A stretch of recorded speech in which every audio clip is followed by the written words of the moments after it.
Miami that Miami's played the Bills. They played 3 times last year, including the playoff game. Last year, Miami won the first matchup by 2.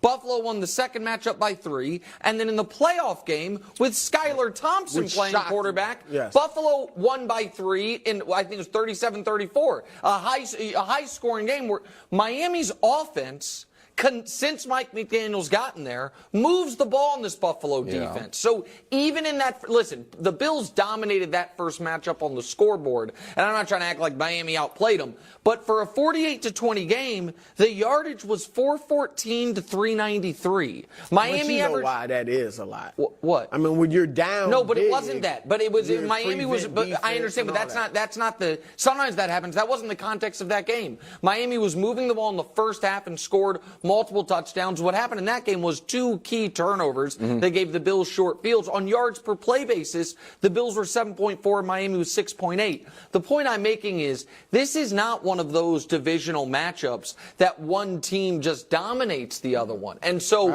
I think that I understand last year is last year, but it's a lot of the same players, same coaches, same personnel. And so, no, I do. And to me, Buffalo, they have the good fortune of when they are discussed, we talk about so much more than we do with other teams, their A-plus performances. And to me, they've had 2 this year.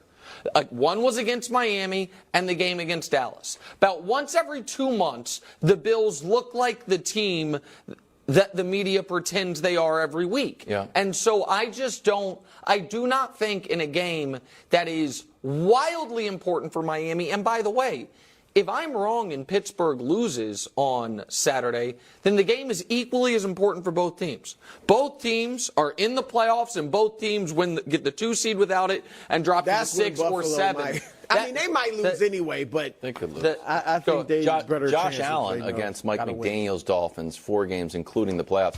He's out here cooking, though. Almost 400 yards, 14 touchdowns, 2 interceptions. I feel like, you know, what does Coach Mangini say? He's a make-it-happen quarterback, make it happen for you or the other team. But he's making it happen for the Bills if he's only throwing the ball to the Dolphins 2 times. In the playoff game, though, 3 fumbles. Hold on, but what that doesn't include is in the playoff game, 3 fumbles, 2 fumbles lost. I just think people are misremembering how well every time Mike McDaniel's gone up against Sean McDermott's defense, how well his teams move the football. And so I just don't think that in a game in Miami, in good conditions, that the Bills' defense is going to all of a sudden shut this team down. You are right that they played them tough. I was shocked at what happened earlier in the season. Like, I thought Miami was right there with them. All right, so we'll talk about Miami's defense. No Jalen Waddle. Maybe he makes a surprise recovery, but we're not expecting it. All eyes on Tyreek for this matchup. Here's McDermott on the dynamic wide receiver. Take a listen. Yeah, he's unique. I mean, in my 20-some years in the NFL, there's no one else like him that I've seen in terms of what he can do on the field, what he's been able to do this year. And so the utmost respect for his game. I mean, the last game, 3 catches for 58 yards, so not too much. Are you expecting a monster game from Tyreek? No. Oh. And I agree with what McDermott said for the most part. I'd have to go back to 20 years and see who was in. But he is a top 5 receiver. I think he was legitimately in the MVP race, especially earlier in the year. He's awesome. But if you look at his numbers this year, he hasn't been, and I hate to strike this same theme, but it's been against the bad teams. That's fair. Look at against the good teams, five games against teams over 500. Just 37 catches. That's similar to the rate with the others. But only 76 yards a game, 1 touchdown in 5 of those games, and 10 yards per catch versus 18 against the tomato cans. And in none of those games did he have 100 yards. He only had, as you see, 1 touchdown. That was against Philadelphia.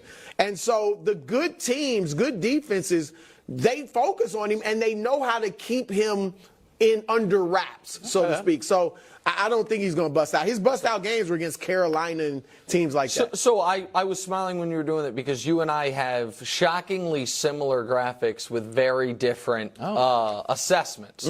Because I have Tyreek in wins and losses. And in wins, he dominates. And you know when the Dolphins don't win? When Tyreek doesn't dominate. Now, those aren't the exact same games as you're talking about because obviously they beat Dallas. But the key to beating the Dolphins is keep Tyreek Hill under wraps.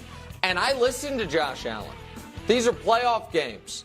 And I've seen Tyreek Hill against the Bills in the playoffs, and he cooks them. Tyreek Hill in his first playoff game against the Bills, 9 for 172. Tyreek Hill in his second playoff game against the Bills, 11 for 150 and a touchdown. And Tyreek Hill last year with Skylar Thompson throwing him the ball, 7 for 70. No touchdown, which is not much, but again, that was a different spot. And so I think that the key to stopping Miami is less about they can't beat teams with winning records, and it's more about what makes Miami Miami, and the reason that I was so, staunchly a Tyreek Hill versus Tua supporter in the MVP discussion when they were both in it was, I think if you slow down Tyreek Hill, you slow down Miami. I think it is simple as that. Mm-hmm. What makes them a special team is and when Bruce said, and I don't want to, correct me if I'm wrong, when you said he's top 5 receiver, you weren't talking about right now. You were talking about all time, a top 5 receiver. What makes them special is the only, maybe along with Ramsey, but the only surefire first ballot, no doubt Hall of Famer they have on their team who's still in the prime of his career. I don't think Russell Douglas, shout out to him, AFC Defensive Player of the Week, is going to have the same success against him. I think that not having Tre'Davious White, I know they haven't had him for most of the year. I don't trust these Bills corners to be able to slow down Tyreek Hill in good conditions in a game Miami's got to have. Great game. I think Tyreek Hill's going to have a great game, and it's why I think Miami's going to win. Okay. 2-seeded Cowboys. Are they going to the Super Bowl? And if they lose to the 2-seed, they actually brought it up, Super Bowl? Wow. Well, Micah specifically. It's next on FS1, the Fox Sports Channel, Sirius XM.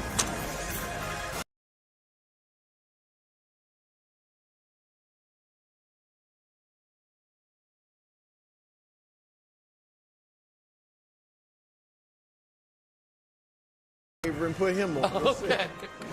We start with the Pro Bowl quarterbacks. In 2022, it was Mahomes, Mac Jones, and Justin Herbert. Now this year, that's misleading. That's not who was named. There's a picture of those were the 3. I'm updating you. I'm just setting the stage, and now I'm going to bring it to current day. Football reference. This year, Tua, Lamar, and Mahomes, one of 5 Chiefs selected for the honor. It's his 6th straight year as a Pro Bowler, which caused some people to say balderdash.